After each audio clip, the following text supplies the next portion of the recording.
Teachers say, don't worry about your grammar mistakes, just communicate. Well, yes, but you see, there's something else very important you need to know. And if you don't do this, your spoken English will just never improve. Let me explain.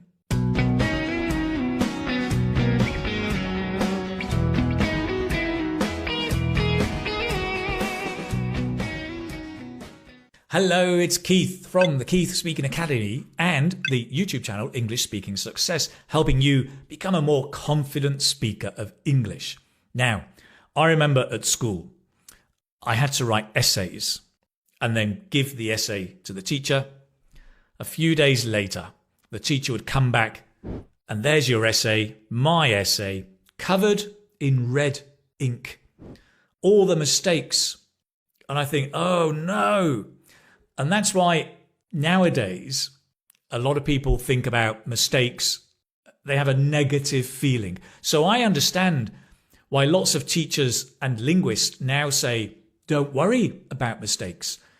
Don't focus on the mistakes. More important is your communication. Now, that's true, right? We should embrace our mistakes. You have to make mistakes to get better. The important thing not to forget is you then need to correct your mistakes and learn from your mistakes. Otherwise, you're always going to be here. And many people forget that and they just carry on making the same mistakes again and again. And so they stay at the same level. Now, you can rely on your teacher to correct your mistakes. However, there's quite a bit of research that shows teacher correction doesn't always work. Not always the most effective way. I think actually the most successful students learn to self-correct. And I think that's the key. So in this video, I want to show you how to do that, to learn to self-correct. So you can use grammar, making mistakes, but then correcting your mistakes. So later you can use grammar without making mistakes. Yeah. That should be the title of the video. But if I put that title, you wouldn't click, right? Welcome to social media world, Keith. It reminds me of a story, right? I had a friend. I still have a friend. He's a Buddhist monk. I don't see him a lot because he lives out in China. But I remember when I visited his temple one day and I was struck by all the visitors being attracted by the gold and the glitter. And the monks would say, you know, come and pray with us and you will become rich. And I remember thinking, Buddhism isn't about becoming rich, getting money. And so I asked him, I said, why do you promise these people that they will become rich? His answer, well, listen, I'm going to tell you the answer later because right now, let's focus on your grammar, right? Grammar first, Buddhism second. I'm not a Buddhist, by the way. But so I don't get distracted, let's focus on helping you learn how to correct your grammar so you can use grammar without making mistakes. Now, in this video, I'm going to show you a framework to do that you can use for all your grammar in the future. I'll use one example today to make it clear. But once you have this framework, boom, Bob's your uncle. You'll be able to use it for all of your future study. Are you ready? Of course you are. You've been waiting. Let's do it. Okay, so this framework has 6 steps. Step number 1 is focus on one rule at a time. This is important because when you practice, very often when you're speaking or writing, you're trying to correct and use all the grammar correctly. And there's just so much grammar. It's overwhelming and you can't do it. And you go blank or you make lots of mistakes. So focus on one area of grammar that you find difficult or that you know is a problem for you and just focus on that, right? For example, if you confuse the present simple and the present continuous. I mean, for example, right, why do we say, I eat breakfast at 7 o'clock?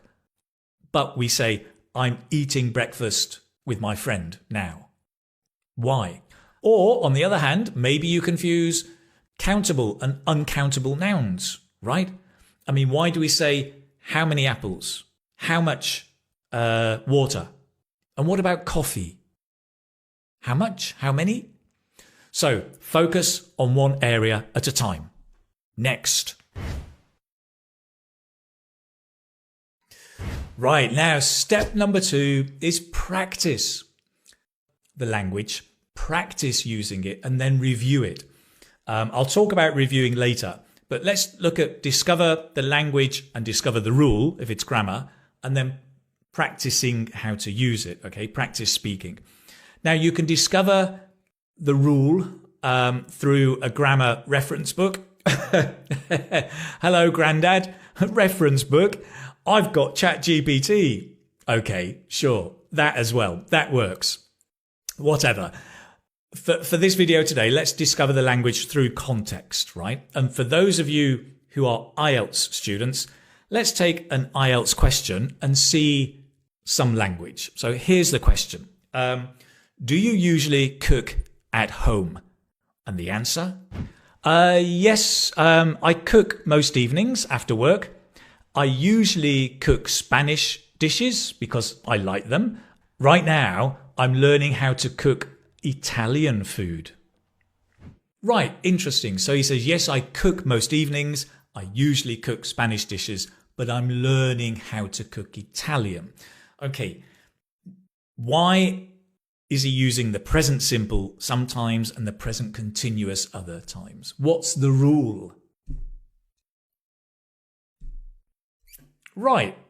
Yes. So the rule is we use the present simple for a habit or a routine, and the present continuous for something happening now or around this time. Okay. Very, very simple. So that's discovering. Let's practice. Let's practice speaking. I'll ask another question, and I want you to give one sentence with the present simple. I do A. And another sentence with the present continuous. Now I'm doing B. Okay. For example, if I say, do you usually go to cafes or to restaurants? Right. Let's find out what our student says. Well, I go to cafes about twice a week. I usually go to a cafe near my home.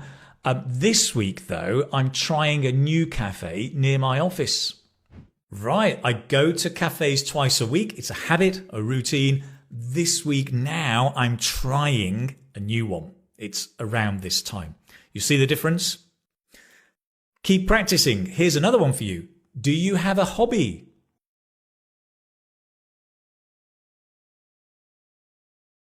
Well, I might say, yes, I play the guitar.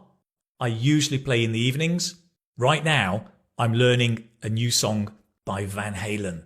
Ta-da! Let's move on to step number 3. Okay, step number 3, speak slowly.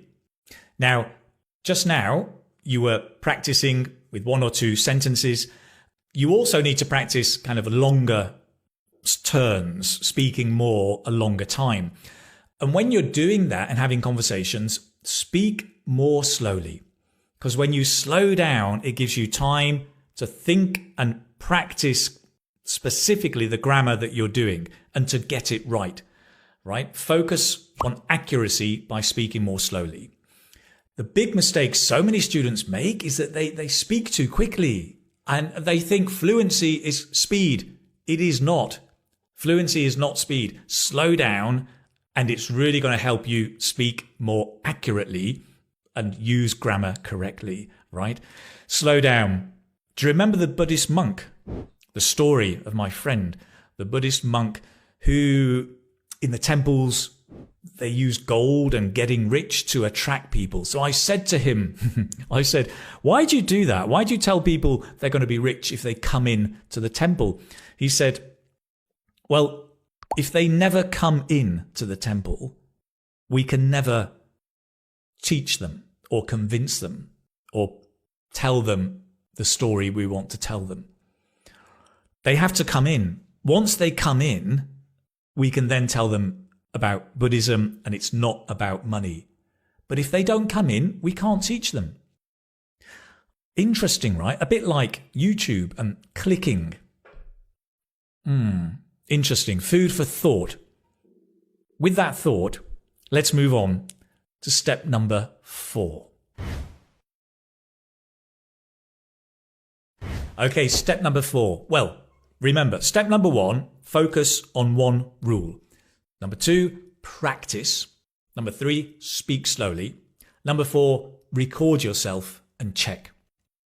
You see, if you don't have a teacher to correct you, you need to correct yourself. And a great way to do that is record yourself, audio or video, when you're speaking. So when you're having a conversation or telling a story to yourself, record it. If you're having a Zoom meeting with somebody and practicing, record it. Ask for permission, but record it. And then listen back and focus on the one grammar rule, right? Not everything. Forget vocabulary. The one grammar rule you're focusing on. Are you using it correctly? And if not, you'll see the mistakes. And if you are using it correctly, pat yourself on the back. Job well done. Excellent. And then move on to step number 5, which is... Step number 5 is to use AI to review. Do you remember I talked about the speaking success system? You're discovering language, you're practicing, and then review. So to review, use AI. It's so simple. You can get AI to create stories, podcasts, news articles, anything. You just need to tell it the one grammar rule you're focused on, and then to create something, a short story, a short dialogue, using that grammar rule. You can say, create a story using 5 examples of that grammar rule. And then you've got a little story in a different context, but practicing the same grammar. You can read it, you can listen to it, you can get it text to speech, make it into audio. If you're really clever, you can get text to video, make a nice video, whatever, but you can just create unlimited materials to practice this and to review this. So important and yet so easy. Once you've done that, move on to step number 6. Right, number 6. Well, first, quick review. First, one rule. Second, practice. 3, speak slowly. 4, record yourself. 5, AI and review. 6, do some writing. Because I think in addition to speaking, writing is a great way to reinforce the language. If you can write with a nice, beautiful pen, I actually think that's better. If you want to type, you can type. Hey, just call me granddad. But I think writing is a really good way to reinforce the language. Now, I know a lot of teachers do reading and writing first and then kind of speaking later. Course books as well, kind of speaking is the activity at the very end. I totally disagree with that. I think you should do speaking first and then some reading and then some writing. The writing at the end, that for me is a much better way of doing it. So there we have it, the 6 steps. It's a framework you can use for any grammatical item that you want to practice, and it's all about learning how to self-correct. Give it a go. Try it out. That's it. I hope this has been useful and will help you on your journey to using grammar correctly when you speak. Thank you so much for watching. I do appreciate it. Take care. Have a great day, and I'll see you in the next video.